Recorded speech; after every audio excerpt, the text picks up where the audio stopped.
The heavy oak door of the probate office creaked shut, sounding like a gavel sealing my fate when the clerk slid a single sheet of paper across the polished mahogany desk.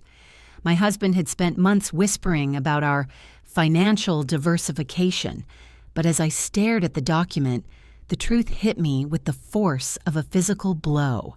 My name had been systematically stripped from every asset we owned, and in its place sat the signature of his mother. I wasn't just broke. According to the state, the woman who had spent 5 years calling me a gold-digging parasite now legally owned the roof over my head and the very ground I stood on. I stood there, frozen in the sterile, air-conditioned chill of the municipal building, while the clerk's sympathetic expression curdled into something pitying. My phone buzzed in my clutch. A text from my husband, Mark, asking if I had picked up the dry cleaning for his mother's gala tonight. The irony was so sharp it tasted like copper in my mouth. 10 years of marriage, a decade of sacrifices, and a lifetime of building a home from the ground up had been liquidated behind my back, all to fuel his mother's desperate vanity and his own pathetic climb up a corporate ladder built on sand. Life hadn't always felt like a countdown to disaster. For the better part of a decade, our existence had been a curated portrait of domestic stability, the kind that smelled of fresh espresso on Sunday mornings and beeswax polish on the antique dining table my grandfather had left me.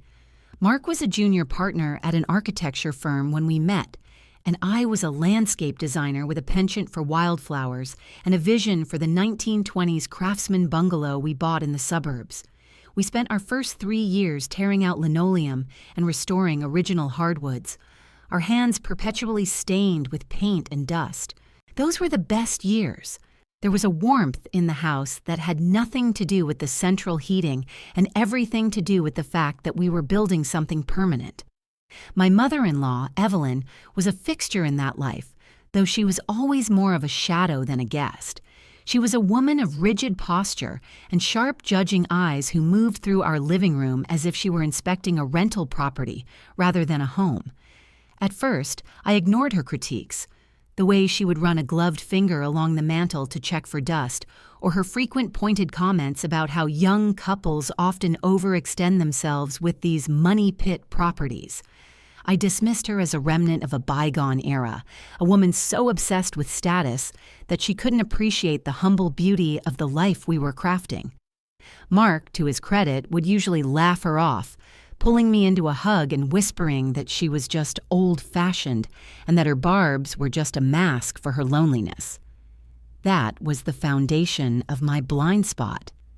I trusted Mark's warmth, his habit of kissing my forehead when he walked through the door, and his insistence that our finances should be centralized for the sake of efficiency.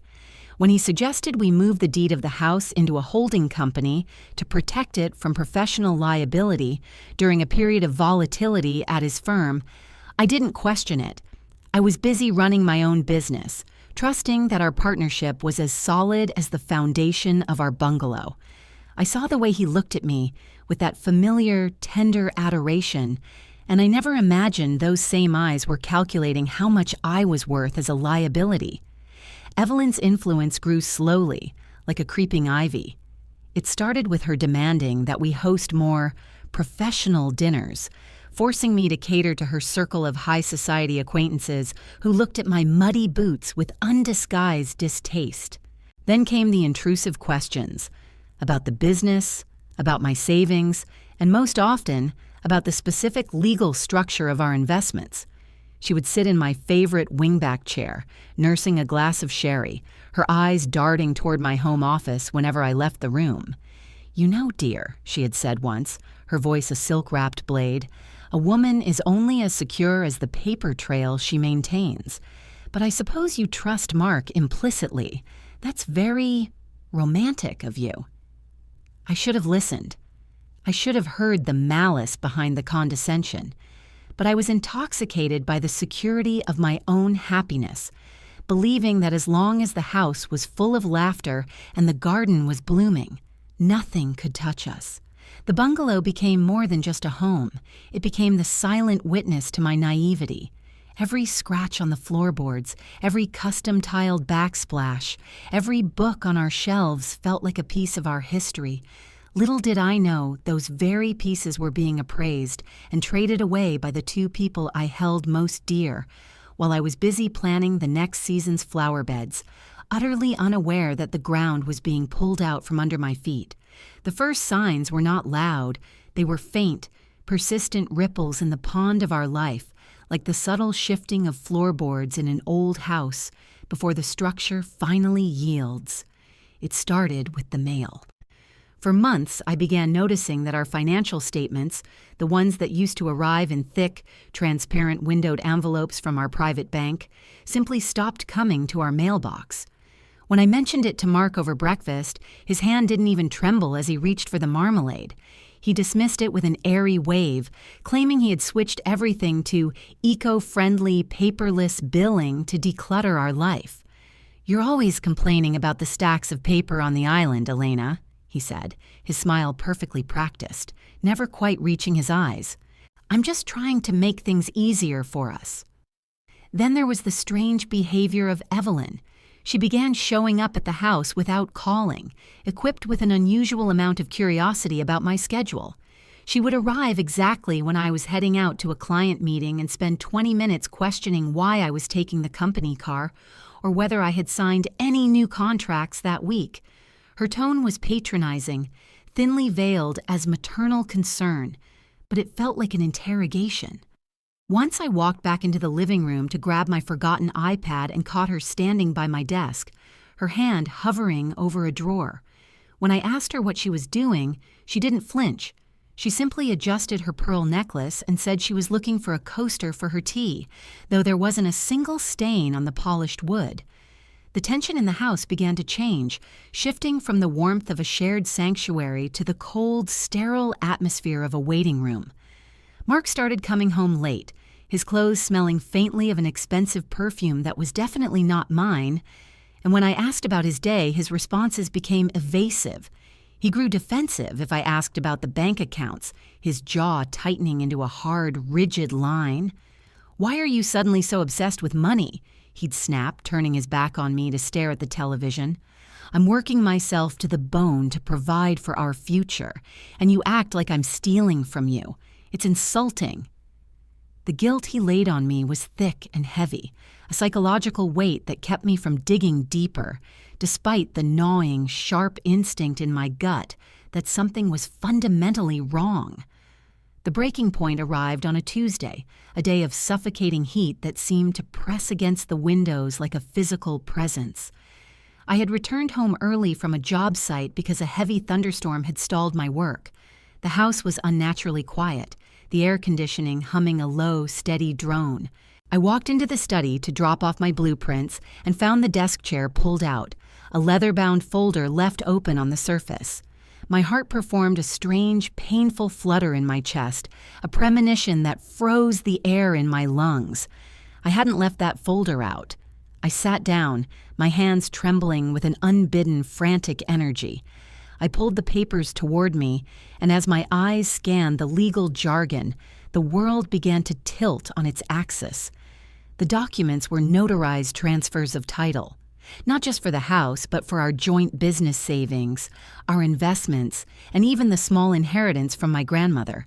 Every line was signed in my name, a perfect, chilling forgery that looked so much like my own elegant, flowing script that I felt bile rise in my throat. I flipped to the final page where the signatures were witnessed and verified. My vision blurred, and the sound of the rain against the window turned into a deafening roar. I felt the blood drain from my extremities, leaving my fingers numb as I gripped the mahogany edge of the desk. The room seemed to expand and contract, the walls closing in as the reality crystallized in my mind. There, in bold black ink, was the name of the recipient of the trust holding all my assets, the Evelyn Sterling Estate Foundation. Nausea washed over me in a cold wave. I pushed myself up from the chair, but my legs buckled, and I fell hard against the bookshelf, the impact vibrating through my teeth. I wasn't just losing my money, I was losing the life I had built for 10 years. Every memory, the paint we had peeled, the furniture we had restored, the laughter in the kitchen, was a transaction to them. My breath came in ragged, short gasps as I looked at the desk again, the forged signature staring back at me like an accusation.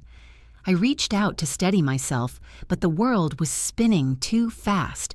I wasn't just witnessing a betrayal, I was witnessing the premeditated erasure of my existence, executed by the man I had slept next to for over 3,000 nights.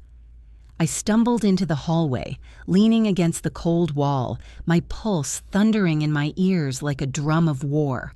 The silence of the house, once so comforting, now felt like a tomb where my past was buried, and I realized with a sudden, icy clarity that I had been living in a beautiful gilded cage, and the door had been locked from the outside by the people I trusted most.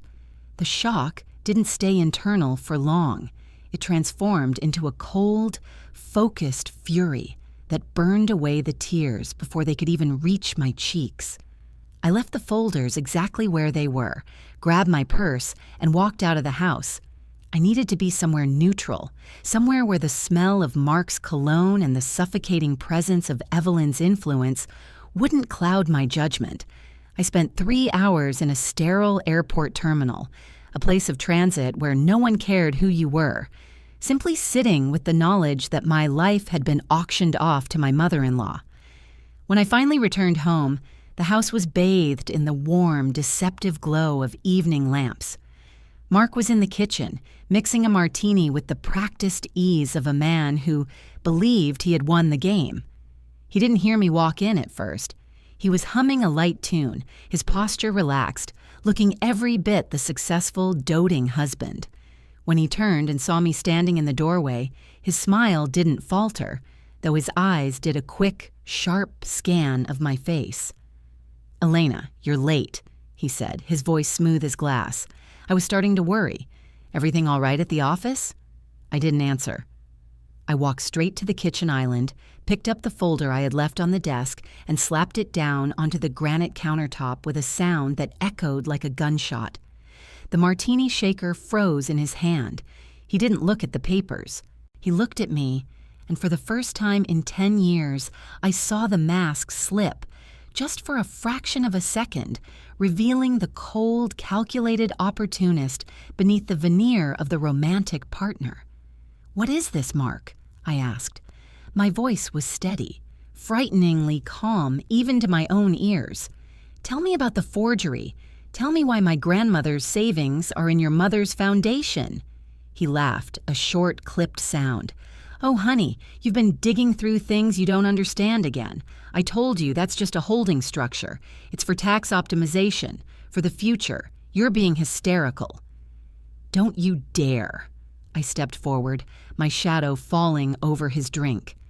"Don't you dare gaslight me when I'm holding the proof that you signed my name on documents while I was under anesthesia for my surgery last year. You didn't just sign them, Mark. You had them notarized. You had a witness. Who was it? Was it your mother?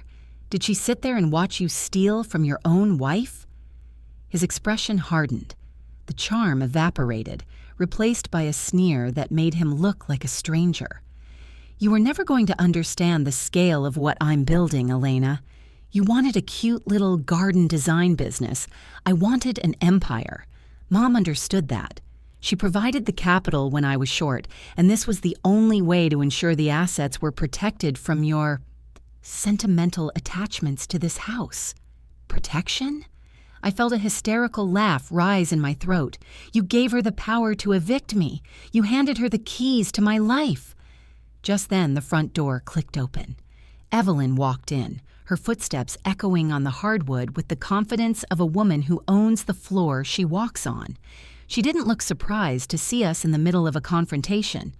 She simply set her designer bag on the foyer table and glided into the kitchen, looking at the papers on the counter with a flick of her eyes.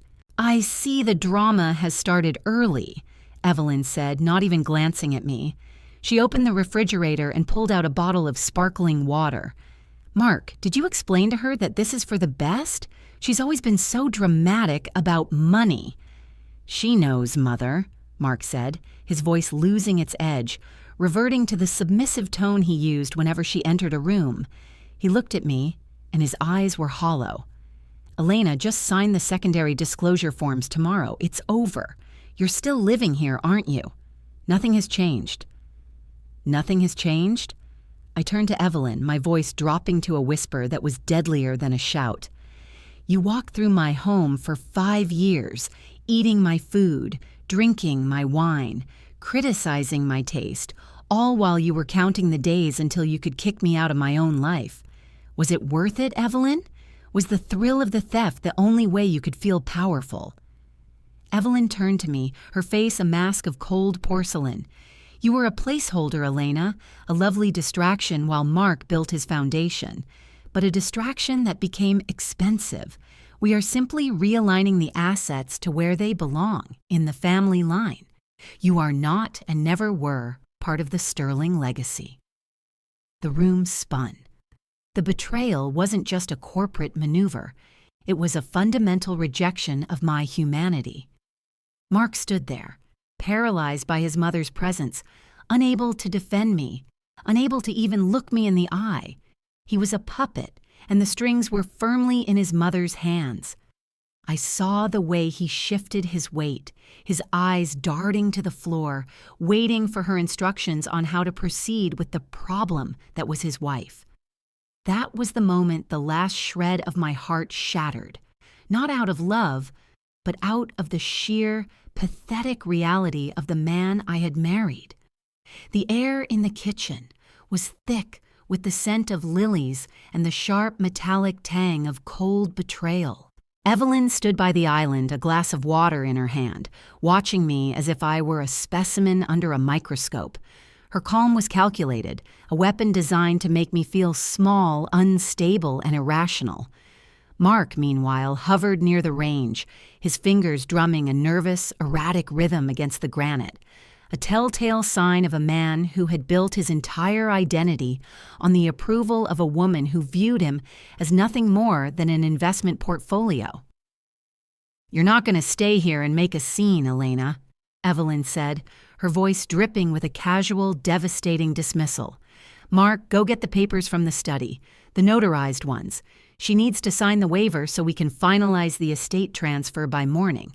If she doesn't, well, I'm sure the bank will find it very interesting to know that the architectural firm's latest project was funded by embezzled personal savings.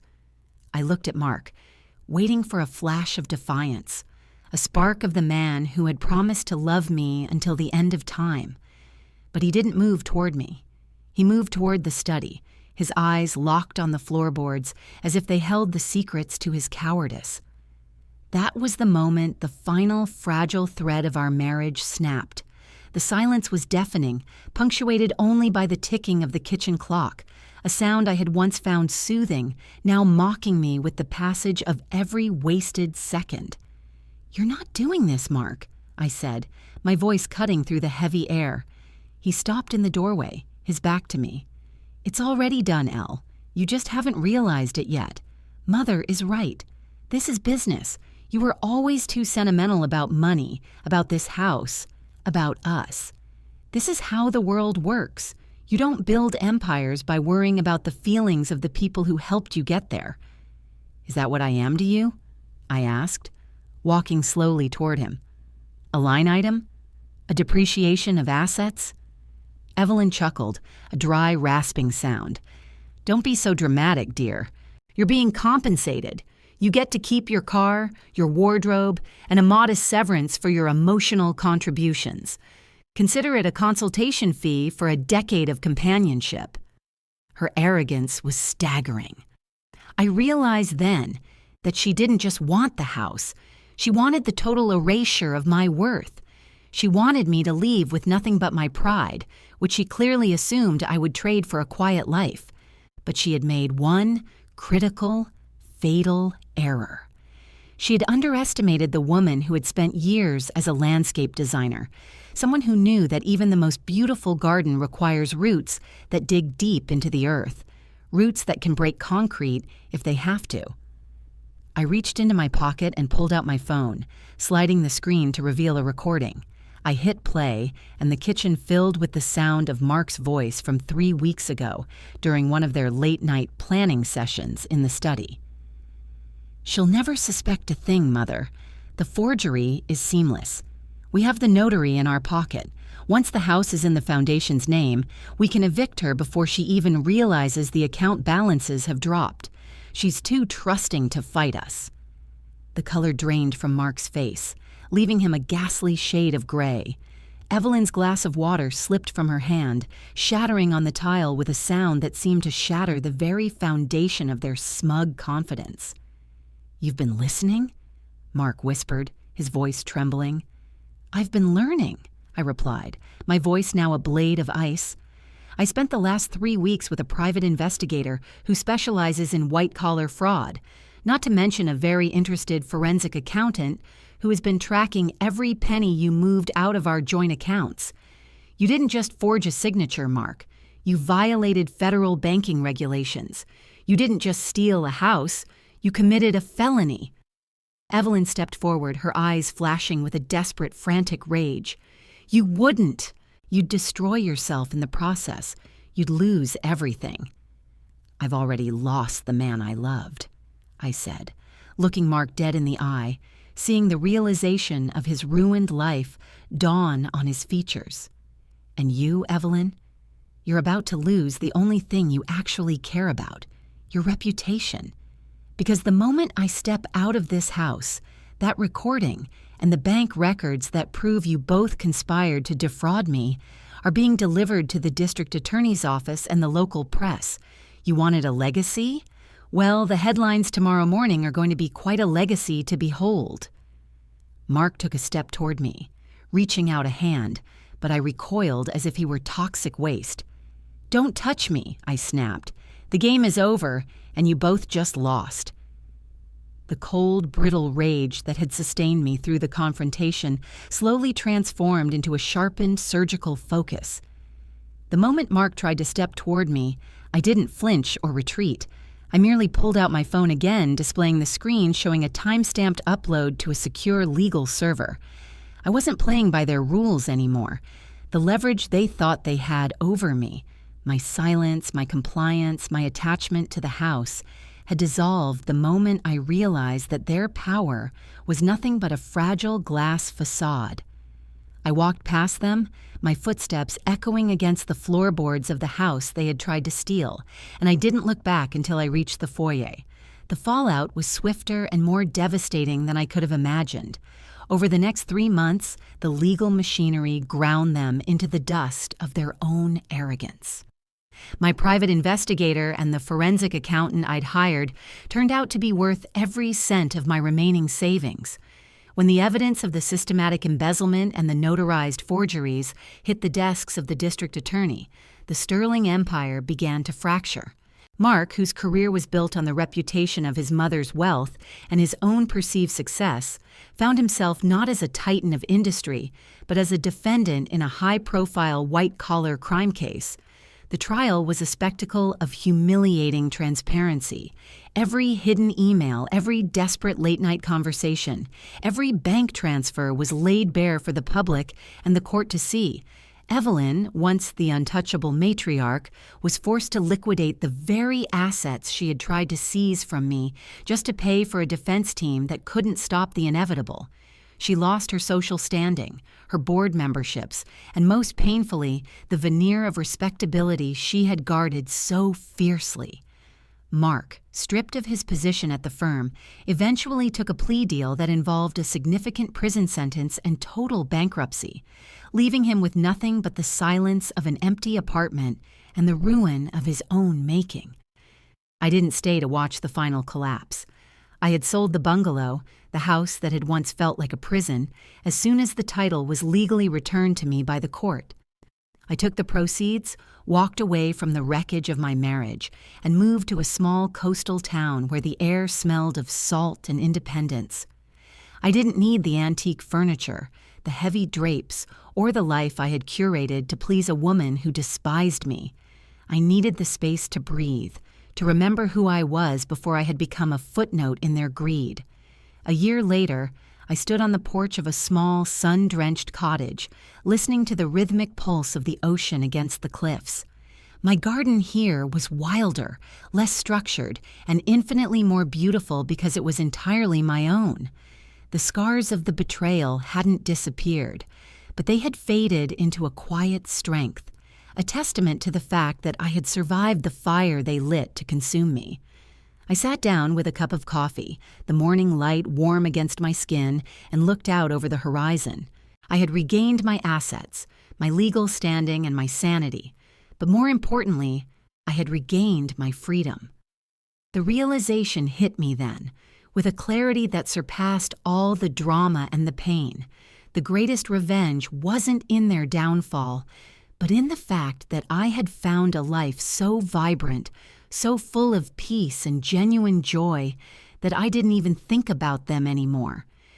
They had tried to break my foundation to build their own, but they had forgotten that once you clear away the rot, you can build something stronger, something that doesn't just survive the storm, it grows in it. I took a slow sip of my coffee and whispered to the morning air, "The best thing about hitting rock bottom is that the only way to go is exactly where you choose."